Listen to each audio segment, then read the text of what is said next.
Germs are everywhere, and we come into contact with millions every day. But what kind of items lying around your home might secretly be the worst when it comes to cleanliness? CBS News 8's Steve Price is live in Pacific Beach with what his family discovered during a germ test. Steve?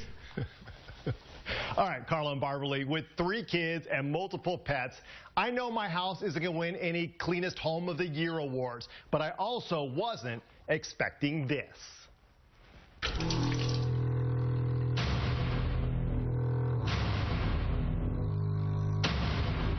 You expect to find germs here and over there, but on this and that, what started as a cute little 4th grade experiment on bacteria in our home turned into petri dishes filled with grossness. It's gross.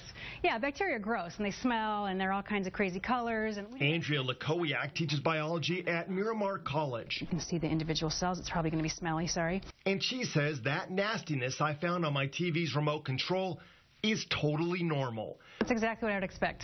Absolutely. Same thing with keyboards on the computer. Truth is, we're all exposed to millions of bacteria cells every day, but as long as you're relatively healthy, it's really no big deal. Fortunately, our immune system is amazing, and it's, takes care of 99.999% of what we come in contact with.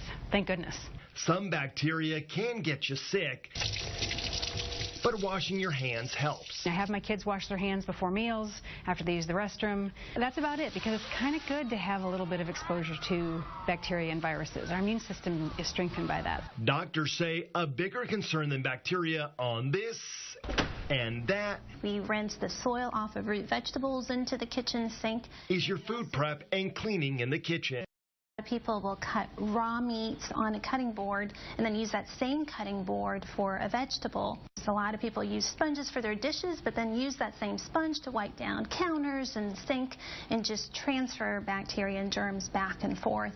Dedicating a cutting board for raw meats and a different one for vegetables is a good idea.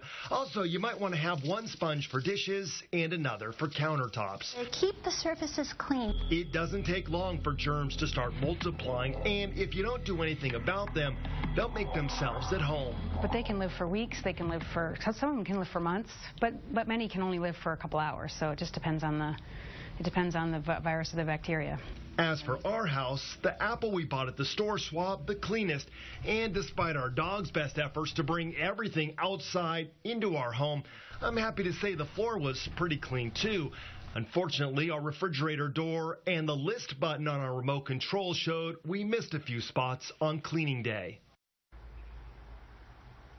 And back live, I mean, this is a tight shot of the list button. It doesn't look like there's anything on there, which is why I was so surprised when we saw all those germs. But just in case any friends of mine are coming over this weekend and watching this story, I just want to let them know, Barbara Lee and Carlo, I'm cleaning the whole house. Don't worry.